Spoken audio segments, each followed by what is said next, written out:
This is sponsored by A Daily. Go to adaily.dk to know more. I've been using A Daily and they focus on the essentials your body actually daily needs. Their omega-3 supports your heart, brain, and vision and much more. Their vitamin D with MCT supports your immune system and muscles, especially if you don't get enough sun. And the magnesium glycinate helps reduce fatigue and supports your energy levels.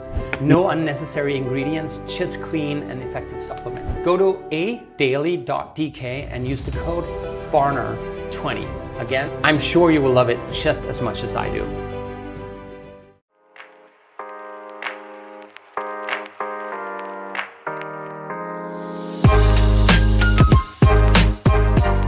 Welcome to Passionate Mark Podcast.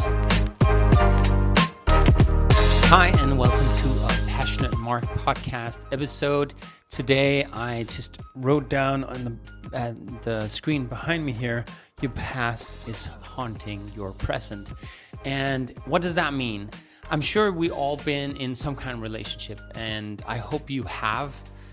And most of the times, we can just talk about any relationship. It can be a friendship, it can be a relationship, it can be a relationship to food, it can be a relationship to anything. The fact is that most people are very stuck in a certain pattern. And I heard Peter Crone talk about this, and I thought it was such a great subject because it's something I talk about a lot. And it's that our past is haunting our present and haunting our now.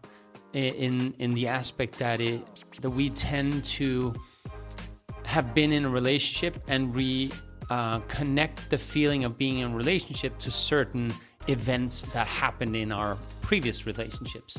So if you are finding yourself not wanting to start a new relationship or being worried that if you start a new relationship, it's going to end up in pain, then you will probably realize that if you believe this so much, and truly, you will actually spend your time finding relationships that will give you pain instead of enjoyment. And I think the lack of the enjoyment that you will find is because your nervous system is so prepared of failure that you're not ready for commitment in the healthy way. And let's say everyone talks about Tivoli in Denmark. Tivoli is this theme park. Everyone loves to go there. It's so exciting. And most kids are longing to go there. It's actually almost a tradition that someone goes there a family will go there every year or every second year as a celebration of let's go to Tivoli because it's such a, and I know there's a lot of theme parks in America and other places in the world where you tend to go to a theme park as a tradition or something that we do. I think it's called I can't remember. There's different theme parks in America. I've definitely been to a few. Disney, I've been to Universal Studios, I've been to Epcot Center or something like that. That's in America at least. But I will say, when you've been there, if I go to Tivoli with my kids that I don't have yet, and I'm having a blast, but they got so scared of going on the roller coaster. They got so scared that their nervous system they would cry right after, but then they would get over it because they find something else they're interested in. But emotionally, they might have been, affected in a certain way that they will have a hard time releasing that feeling. So from now on, when I mention Tivoli, they would probably feel a sensation of excitement, but also a lot of fear and pain and stress. And this way, you can think about a relationship because it has a lot of good things in it, but it has some exciting things in it sometimes that will hurt you and will make you feel sad or not good enough. And by the way, all those feelings often come from you. So you can't feel like you're not good enough in a relationship if you didn't have that feeling already about yourself. If you love yourself truly, you have statistically much more chance of loving someone else truly. And that goes without saying when it comes to any emotion. So if you feel you're not good enough because this person did this and that, it probably stems from a feeling that you already felt you're not good enough. And this person is just confirming what you believe already. And that's why it feels huge when they say you're not good enough, or they have a behavior that you interpret as being you're not good enough. So this way you can't feel horrible about something if you already didn't have that feeling or that association with that feeling.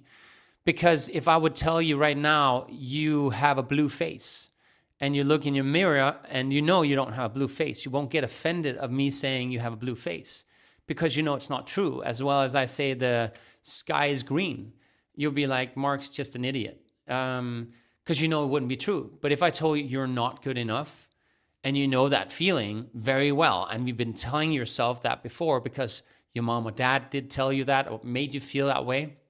By the way, they can't make you feel anyway, because if it doesn't resonate, they can't make you anything. Just like I can't make you blue-faced or the sky green. It is how you see the world, and it resonates with the someone that you're with. So if you, let's go back to a relationship, if you associate a bad relationship like going to Tivoli, that the roller coasters there is so scary that I'm afraid my dad or mother will bring me on that roller coaster and I'm going to go through all that horrible feeling again.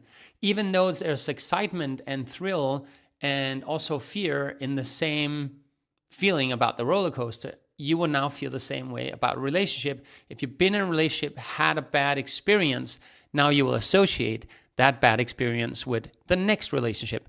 Even I found myself in other relationships starting to behave the same way that I did previously, but previously it wasn't a success. I behaved that way. So isn't it weird that I would do that again?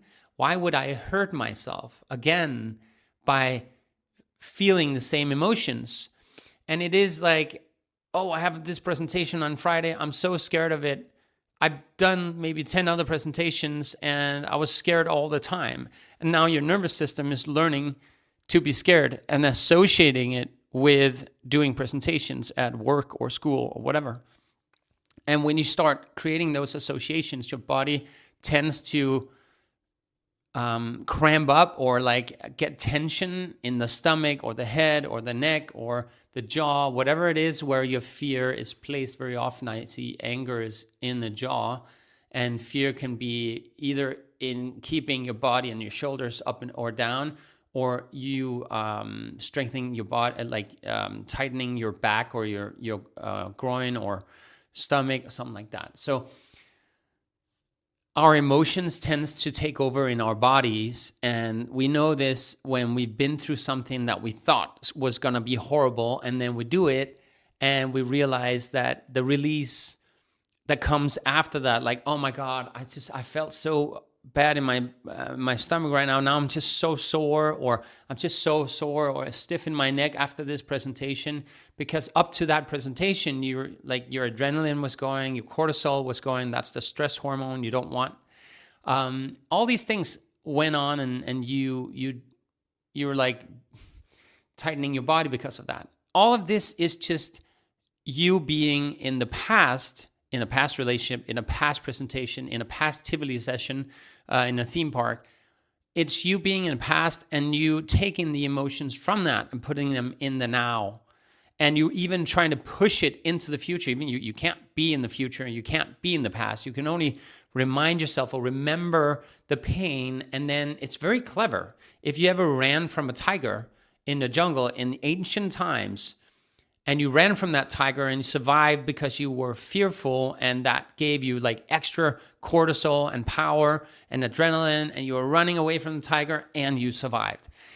So why is that relevant? Because the same survival skill is when you do that presentation, when you are in that relationship, when you are going to Tivoli again, you will be in that survival state and being like, the only thing you can worry about the whole day is that you have to tell your dad that you don't want to go on the roller coaster. Again, because that was so horrible. But then again, when you walk past the roller coaster, you get kind of a tingling sensation in your stomach, a mix of fear and thrill and excitement. And maybe you want to try it again, but that was so horrible that you almost feel like crying just the thought of it. And all these things are emotions valid for a child as well as a grown-up. So you're just choosing, and I'm saying choosing, you're choosing unconsciously or not aware, you're choosing to have the same emotions about something until you get back on the horse. That's why we have the saying, get back on the horse. Why would you get back on a horse? Because why don't you just stay there? Because someone fell off the horse, and the best way to like riding and continue in the present is to get back on the horse. So we experience something horrible and we use that as a fuel to get back on the horse. So will you get better relationships by waiting and finding the right one? Or will you get better relationships by you daring to be in a relationship that might not be the one or could be the one? Because how would you know? Your judgment is based on fear and not living in the moment. So why would the world and the universe and God or whoever you believe in or nothing present you with the possibilities of you going to a relationship if it wasn't something for you to challenge or for you to experience? Because I think most of us, we grow when we go through that pain of doing something again that hurt us. And it's not like stupid things. I won't put my hand in a fire if I burned myself before. Why would I? It wasn't a pleasant experience. And there's no purpose of me putting my hands in the fire, except if I'm really cold, it might also be a bad idea to burn my hands that quickly. But to understand that fear mindset that you will stay away from things that hurt you. But sometimes a brain in survival mode will say what hurt you was a relationship. But what actually really hurt you was you being gullible in a relationship, not setting up boundaries for your partner, or you stepping into a relationship you knew was already doomed because you already, before you stepped into that relationship, didn't believe in relationships and that you could find love. And so now your nervous system wants to find failure in love to confirm that belief you already have. So if you believe that relationships are associated with pain, you will find a relationship that is associated with pain so you could heal the pain. You can transform the pain to becoming love and pleasure. But if you keep listening to the pain and you don't have the patience to go through and work through these emotions, you will just meet resistance and pain again and again and again, as long as you associate pain in relationships and relationships with pain. So this is a huge invitation for you to try to transform that. And how do we do that? Well, for me, the way that I have done that and still do, I believe in this one quote that I remember from a Baz Luhrmann song or something like that. I think it's called Sunscreen. I pretty much disagree with the whole song now, but back then when I heard it, I think there was something about it that says, do one thing each day that scares you. And I don't remember it's from that song, or that song also just confirmed what I already did. But growing up, when I was in my teens, we just call it challenge. And I would yell challenge to my friend, anything that I just came up with, an idea that he had to do to kind of show his worth to himself and me and the group. And it would be just challenge. I dare you. It could be the same a game as I dare. I dare you to pull down your pants on the street and moon the police car. That'd be crazy. And if you said no, then the next challenge would be worse, or it could be two challenges in one. And it eventually would lead into, then you have to pay, or you have to do a favor for the other one because you're not doing the challenge. And the whole idea was to challenge each other, to grow, and not always do crazy things. It could also be, I challenge you to go talk to that girl and just say that she's pretty. And you would do that, but you will always find out. And what I did, like in the beginning, you don't want to, but you're being talked into it. And the beautiful thing about this, you will evolve slowly to realize that you have a lot more courage and guts to do things that you thought you were. So peer pressure put in a good use, for good use. I wanted to say like peer pressure bottled in good wine. But I think that really taught me a lot to do things that I was afraid of. And if you learn how to do that, and we also know that from science, your brain gets smarter when you do things that you don't like. So for me, that will look like, one thing I also practice a lot is I go to cold plunges. meaning I go to the ocean here in Denmark and also other countries. It gets pretty cold when it's winter. Sometimes in Celsius, it's like 5 degrees. It's like sometimes even 0 degrees. And I don't stay there long. Some people do. But the shock of that, the stress of that, getting through the pain of that is actually part of the challenge. It's part of, you don't have to do what I say, but I just want to inspire you. If you do things like that, it will be contagious into other things that you also do.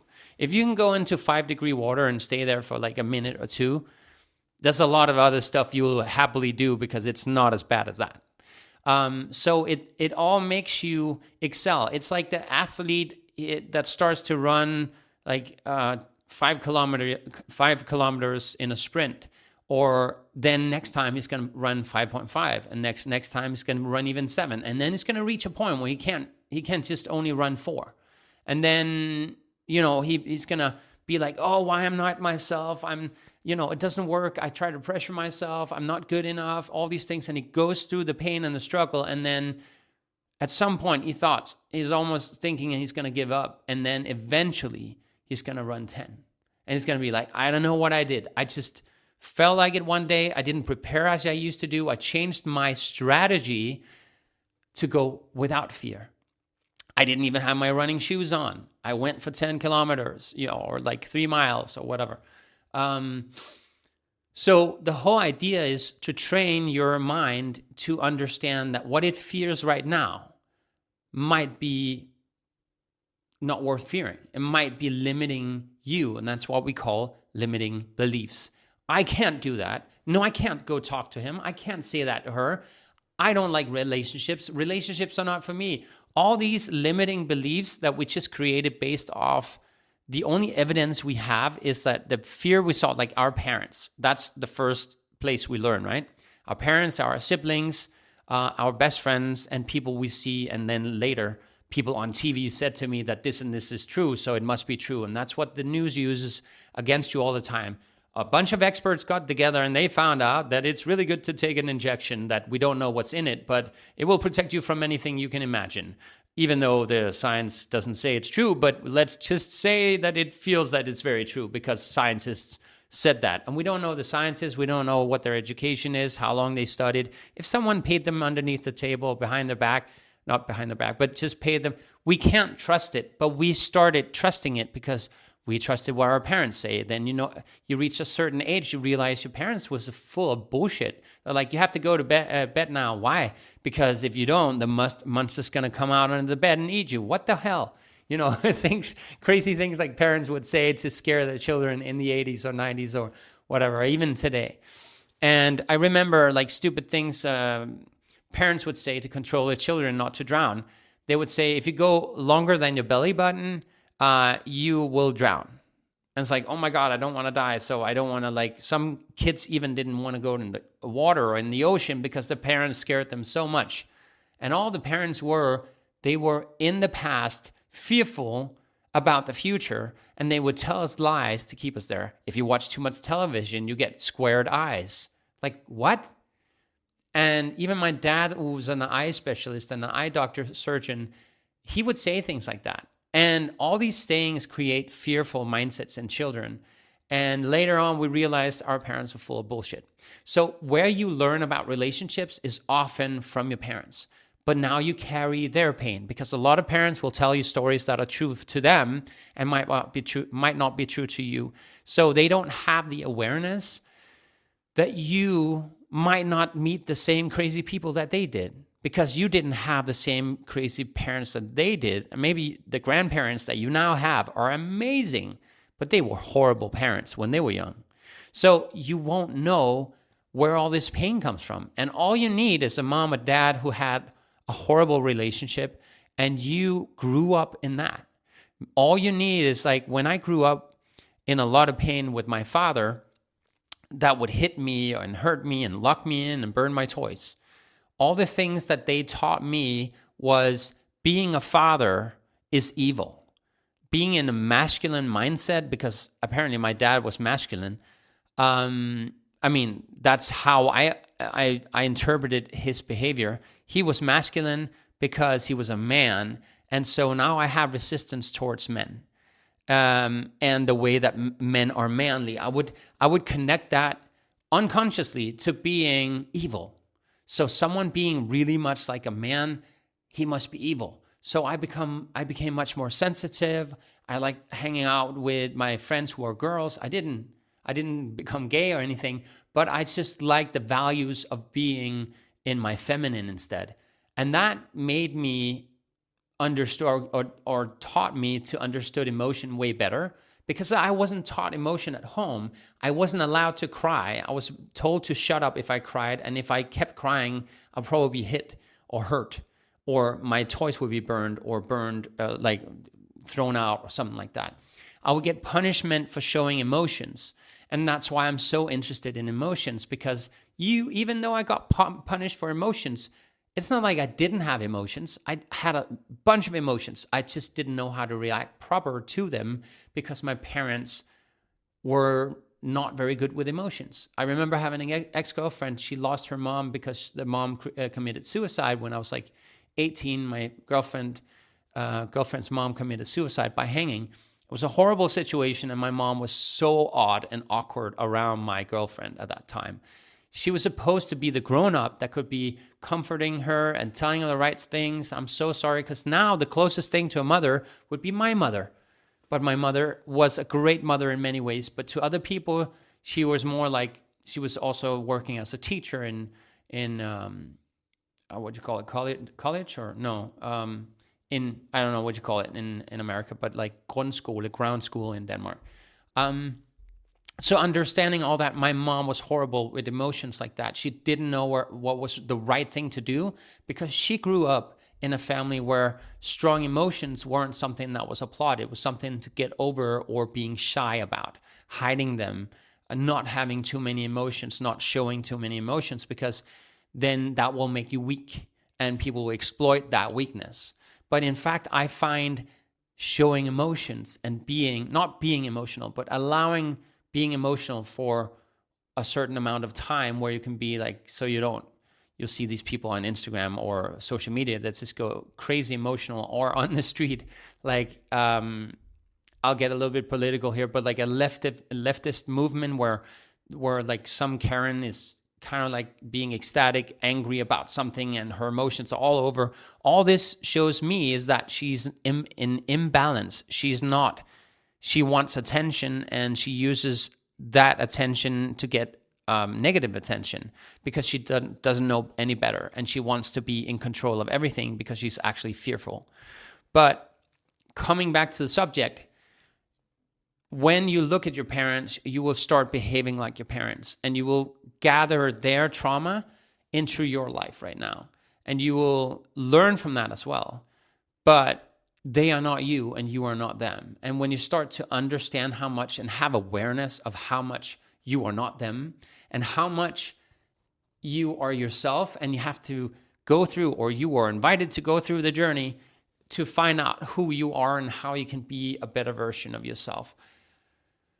And I find that it takes time, but you allowing yourself to have all these emotions, I'm so happy to see some of the teens that I know and people in their 20s, like my nephews and nieces, and they're much better at showing emotions, but they're still afraid of being awkward. Like, losing face is a big thing when you're young. But the fact is, the more gutsy and more brave you are just to fucking show up who you are and be passionate and allow yourself to be that person that you are. And of course, being a good person and taking responsibility for your own bullshit. So if you do hurt someone, you will take responsibility, but you won't take but you in my opinion, you shouldn't take responsibility for other people's emotions. So if you say something that wasn't meant to be hurtful, or wasn't even phrased hurtful, but they interpreted it as such, even my leftist comment before, it's up to you to deal with. If you felt hurt by that, that's your issue. You have to take responsibility for the emotions that you have, and understand that the emotions you have are yours. It's only because you connect whatever words I say with an emotion that you had in you, and now you react to it. And to get back on the subject, which is still on the subject, by the way, you creating emotions about what a relationship is your how can you say, your assumption about how relationships are supposed to be and what they most likely are. And I want to remind you, some people are living in relationships where they screw other people all the time.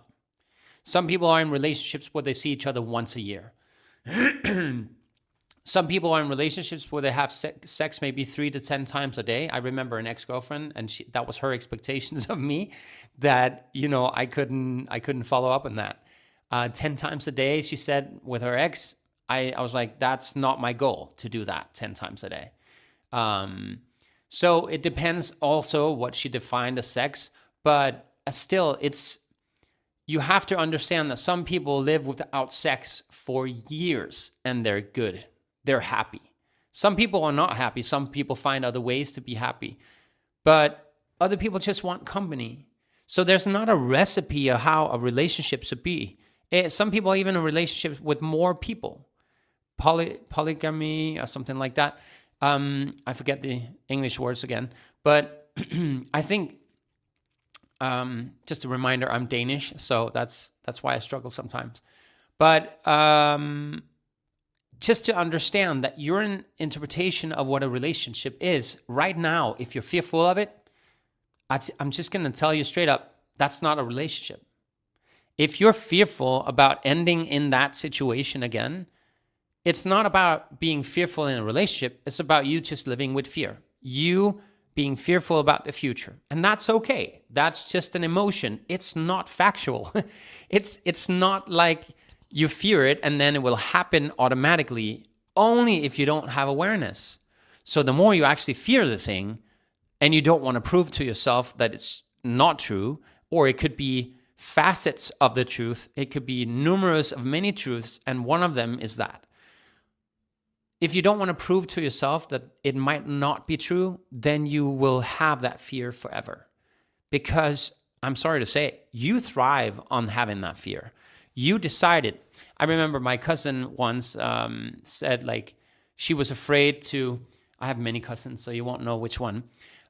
She was afraid to be alone and maybe finding someone that wasn't good enough, and maybe thought that she wasn't good enough, that she decided not even go dating because it wasn't worth it. So she was so afraid of being alone that she didn't go dating. So she actually chose to be alone in fear of being alone. You see how that works? It kind of is counterintuitive. So my invitation, and luckily she understood this after a time, some years, and she's super happy, it seems. So at least she got somewhere with that and learned from it, that fear of a relationship, or fear of connection, or fear of speaking honestly to your parents, or speaking to someone, or walking up to someone, all that fear is based on your past. And as long as you live in the past, you're not living in the now. And then we don't have to get philosophical, but seriously, factually, all we have is now.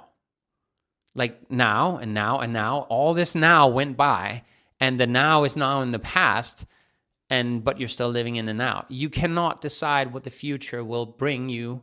Yes, you could decide to go down and buy some eggs and not be hungry in an hour, but you won't know if that's going to work out or not. And if you bought eggs before and you got hit by someone on a bike, or you fell over, you will now maybe being a situation, like really, really a stupid example, but you might be fearful of buying eggs. But you shouldn't be fearful of buying eggs. You should be fearful about not looking if there's any bicycles or holes that you will fall in on your way to buy eggs. And that's the same thing with the relationship. You can be fearful of a relationship, but in fact, you're actually fearful about the small little things that happened in a relationship where you felt lost. So you're afraid of not having control, and you're afraid of not being loved, and you're afraid of being alone. But guess what? You will keep being alone if you're not in a relationship and if you're not practicing it. I remember saying this to an ex-girlfriend. She was like, yeah, maybe if we take a break, we will, find a way to love each other better. And I was like, so let me understand this, I said to her. So if we want to be really great at playing tennis, if we go off the court and stop playing tennis, you're saying to me that we get better at playing tennis? And she's like, no, well, yeah, but, and then, I understood at that time that it was not about getting better at tennis. It was not about getting better at the relationship. It was about her not getting what she wanted. And she wanted children and a house, and she wanted all on the checklist. It didn't matter if I wanted children or a house or a dog, which I wanted all of them, but just not now. I wanted them to come naturally and not planned. And I wanted us to explore what will happen. We were together for 3 years. What would happen in that time? We were probably a year in. What would happen if we just take it day by day and talk about children, agreeing about what we like, what we don't like? What would happen if we looked at houses not every day of the week and not every Sunday going out seeing 3 or 4 houses, because it's not like we needed a place to stay. When the house arrived, I didn't care if I have to wait a year or 2 or 3 years. That would be great, as long as it felt good when we were doing it. So it's all about maturing to the idea of what you want together. And some people mature in 5 minutes. They're like, yeah, okay, let's have children. Or, yeah, let's buy that house. But other people, they need months or years or even decades sometimes to take that big leap. And that's the invitation to you. You can decide how long is it going to take you for being ready to love, or being ready to release the love that doesn't work for you, being ready to go into therapy and work with yourself, being ready to look at the shadow sides, being ready to have awareness about what's going on in my heart, my stomach, my mind. How am I living life right now? How does everything feel right now when I'm doing what I'm doing? This is sponsored by A Daily. Go to adaily.dk to know more. I've been using A Daily, and they focus on the essentials your body actually daily needs. Their omega-3 supports your heart, brain, and vision, and much more. Their vitamin D with MCT supports your immune system and muscles, especially if you don't get enough sun. And the magnesium glycinate helps reduce fatigue and supports your energy levels. No unnecessary ingredients, just clean and effective supplement. Go to adaily.dk and use the code BARNER20. Again, I'm sure you will love it just as much as I do. It's all up to you, and you decide when you're ready to do all of this. But I just wanted to invite you in that your past is haunting your present. If something right now in your life is not working out as you want it, there's a purpose of why it's not working out. It might be because of you, or it might be because of the way you see things. When I met my current girlfriend, I thought she wasn't my type. She didn't have any drama in her life. She wasn't a narcissist. My dad was a narcissist on many fronts, and he was that because of a reason. He learned that was the best behavior for his upbringing, that he learned that was the best way to be in life, and it gave him something. So that was his survival way of living in life, because he was literally in survival mode a lot of my life. And I learned to be that myself. And so it's not like a fluke of inconvenience that I also am in survival mode, because I was taught by my parents how to live in that. And that is high cortisol. That's the high stress hormone. I'm always on the lookout if there's some danger or some fear that I have to be aware of. And maybe every time something is great in my life, I'm afraid to celebrate it too much, because what if it goes wrong? Because I've experienced over and over with my dad, something great happened and I was so happy, and my dad would take it from me to hurt me on purpose. So now I associate things going really well with pain. I'm fearful of success because that could lead to pain. And guess what? That is contagious in all fronts, in everything that I do.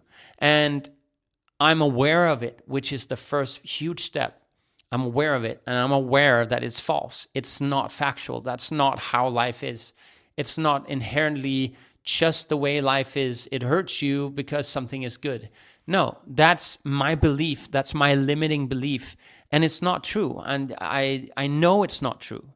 I've seen people have success. I've had a lot of success in my life, but I have a hard time celebrating it. And I have a hard time, I wanted to say something in Danish, hvile på laurbærene. It means resting on the, what the hell is lauber? It's really a good plant. Anyways, like I have a hard time just trusting the process. And now I'm just stuck on what the hell the leaves are, because it's really a healthy plant. So I would just mention that, but that's another podcast. So my limiting belief is totally false. But it feels so real because I've been in it so many times. I've been struggling so many times, and it feels true in many aspects of my life. I start something, it becomes a success, and then somehow I ruin it for myself.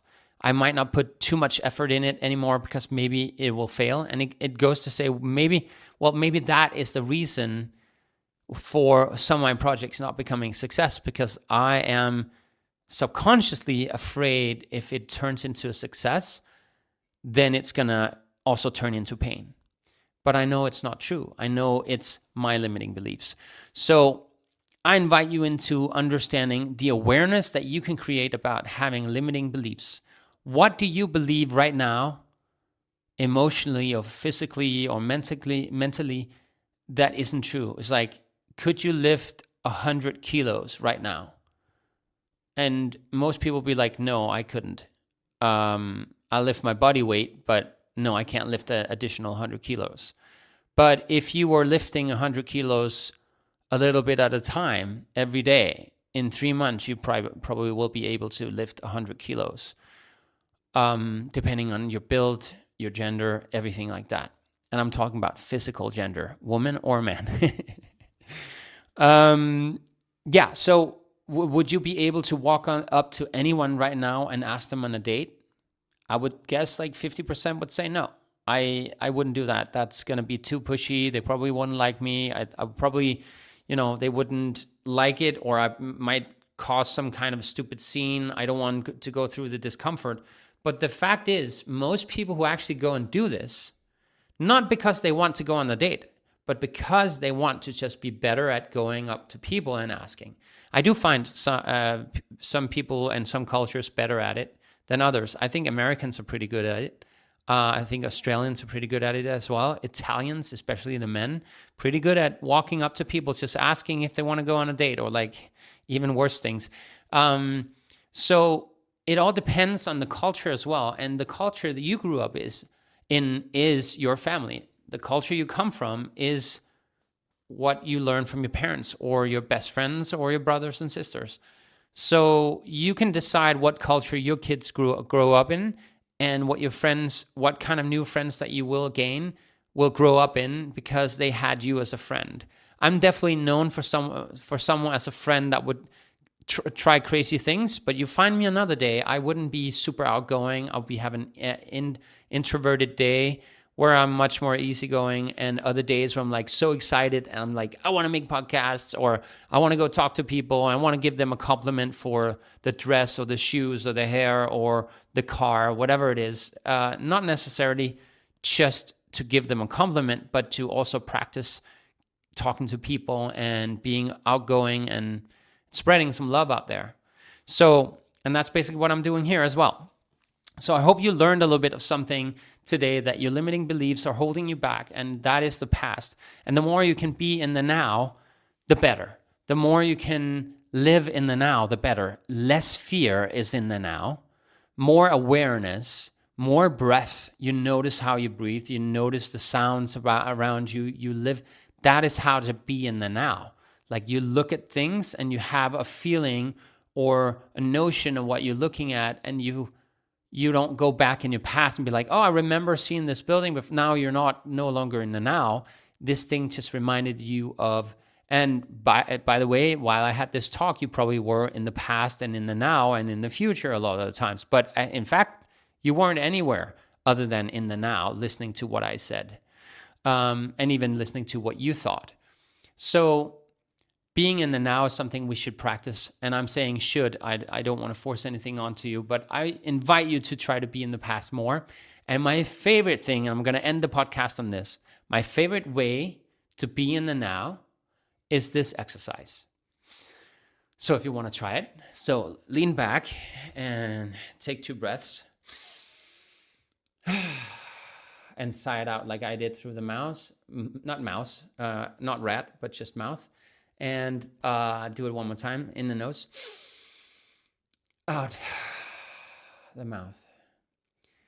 And I want you to really feel about this, what I'm saying, and say it to yourself.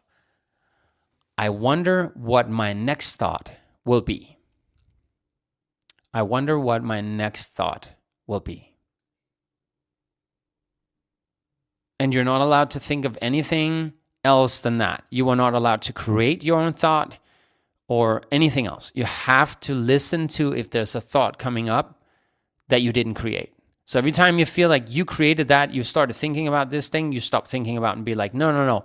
I wonder what the next thought will be that I didn't create. So that's the exercise. And of course, you don't create any thoughts. If you, I don't know what the hell happened over there. I don't know. Apparently it's listening to me. The TV is listening to me.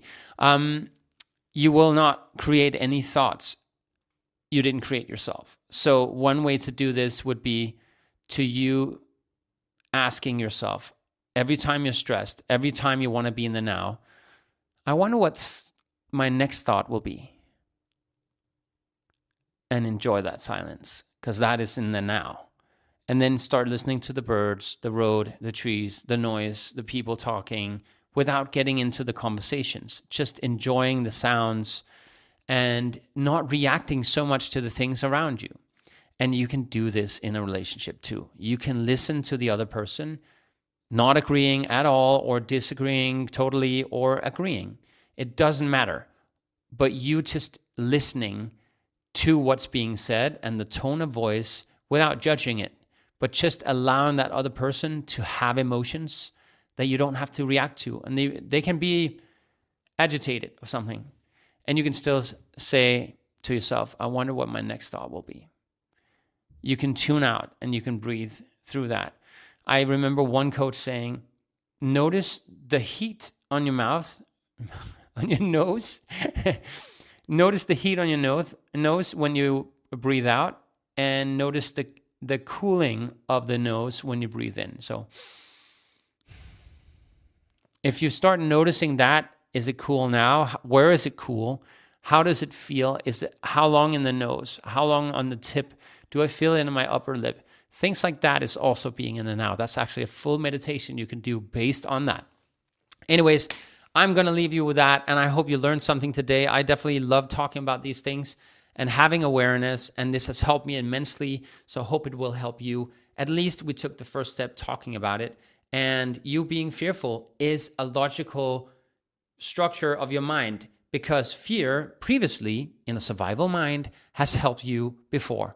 So being fearful is just because your amygdala in your brain thinks it's helping you. Maybe there's something to be fearful about. So it thinks it's helping you, and that's why it keeps doing it. And you can be agitated or frustrated over it, but the only thing that will release the fear is you loving that fear because it used to protect you, but now you don't need it. So you can say, hey, fear, thanks for coming by.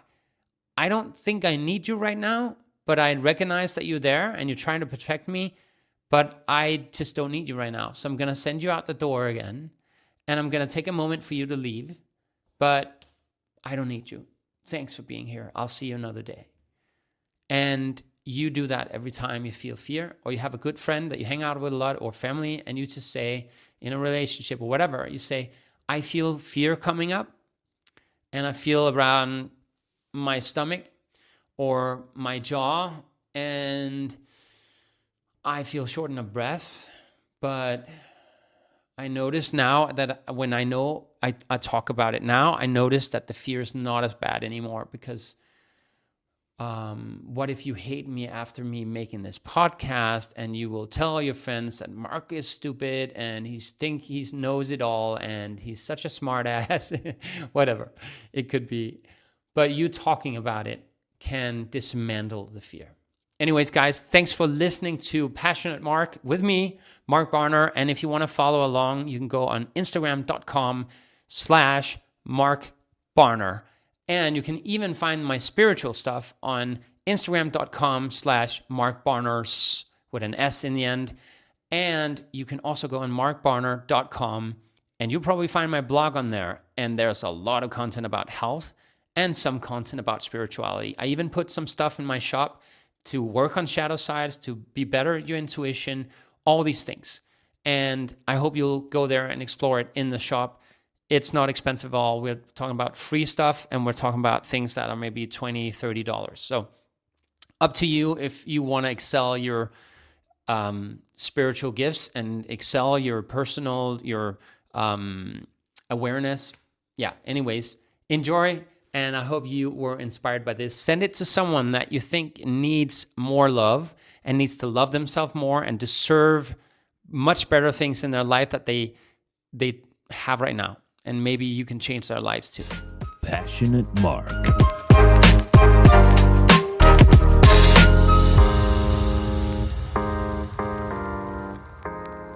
You just listened to my podcast. I just want to say, if you feel like sponsoring some of my content here on the podcast, or even on my Instagram where I have over 100,000 followers, let me know. You just reach out to me through my website or through my Instagram. This is sponsored by A Daily. Go to adaily.dk to know more. I've been using A Daily, and they focus on the essentials your body actually daily needs. Their omega-3 supports your heart, brain, and vision, and much more. Their vitamin D with MCT supports your immune system and muscles, especially if you don't get enough sun. And the magnesium glycinate helps reduce fatigue and supports your energy levels.